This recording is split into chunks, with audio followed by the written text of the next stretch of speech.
Indesign CS3 comes with a number of features that are designed to help you create a shared workflow with other outside editors on your team who might be using Adobe InCopy. Now, InCopy is a separate program. It's a word processor like Microsoft Word, but it's designed to work closely with InDesign. InCopy doesn't ship with InDesign or the Creative Suite. You have to buy it separately.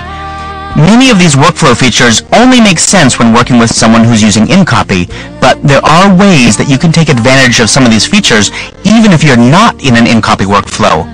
First, let me give you a quick overview of the InDesign InCopy workflow.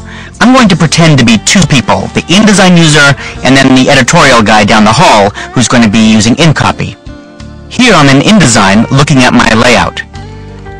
If I switch over to InCopy, you can see that I can open the same InDesign file in InCopy. In fact, I can open it at the same time, but I can't make any changes. Everything's grayed out. I can only select text, and I could copy it to the clipboard if I wanted to. In general, when your editors open an InDesign layout from within InCopy, they can only edit the stories that you have given them access to. As they save edits to the text, you're notified and can update the layout with their changes, just as you update modified graphics. But again, in order for them to actually edit a story, to change it in any way, you have to do something special to it first. And only the designer in InDesign can make a story editable. InCopy users can't. Let me show you how to do it. I'm going to close this document in InCopy and go back to InDesign. One way to make this story editable to my InCopy user is to select it and then choose from the Edit menu, InCopy, Export, Selection. It's going to ask me where I want to save this INCX file, and I'll just save it out to the desktop. And notice that in the upper left corner of all the frames in this thread, I get a little icon. Let me zoom in on it. That icon says that this is a managed story. Now that I've exported that story, I'm going to go back to InCopy to see what we can do with it. I'm in InCopy now, and I'm going to choose Open, and I'll select my InDesign document. The first thing I see is this particular story that was checked out in the story mode. The story mode is very much like a story editor in InDesign. I can also change this to galley mode, which is like story mode, but I can actually see the proper line breaks. Another option in InCopy is to look at this in layout mode. And in layout mode, I can actually see the whole layout, including my images, but look, this is not grayed out anymore. Let me zoom in on this, and we can see that it looks just like InDesign. In fact, even the icon is the same. But now, as an InCopy user, I want to edit this text. Let's say I select this word and I want to change it. As soon as I start typing, it's going to tell me something. You must check out the contents of this frame in order to make changes. Do you want to check it out? Sure, I want to check it out, and as soon as I check it out, it changes the icon to a little pencil icon.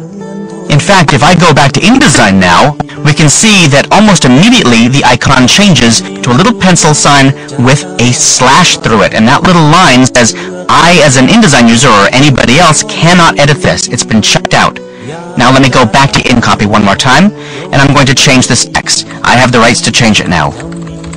So I can change this word, I could change this word, you could change it anything you want. And now, when I'm done editing it, it's time to check it back in. So I'll go to the File menu and select Check In. Icon changes, go back to InDesign, and we can see that the icon changes to a little alert. In fact, if we go to look at the Links panel, we can actually see there's an alert here, and our INCX file has been updated. If I want to accept the InCopy user's changes, I simply click on Update, and everything changes. It imports perfectly. I'm going to go back to InCopy one more time to point to something else. I'll zoom back to Fit in Window, and I just want to point out that there's nothing else my InCopy user can do to my page. They could select this text, but they can't change it because this was not checked out. I cannot move any of these frames. The InCopy user can't change the size of the frames, can't change these graphics. They can't change anything except for change the story that you exported for them. Now, Indesign CS3, I'll switch back to that, Indesign CS3 also gives me the ability to check out assignments. And assignments are like little packaged sections of your document. And you could even email these to an offsite writer or an offsite editor to work on. and when they're done, they could send it back to you and you could update it in your layout. It's so much more efficient than how most editorial systems have been run in the past. Now let me show you one feature that was designed for InCopy, but which any InDesign user can take advantage of, and that's Notes. I'll close my assignments and close these other panels, and I want to point out the Notes menu.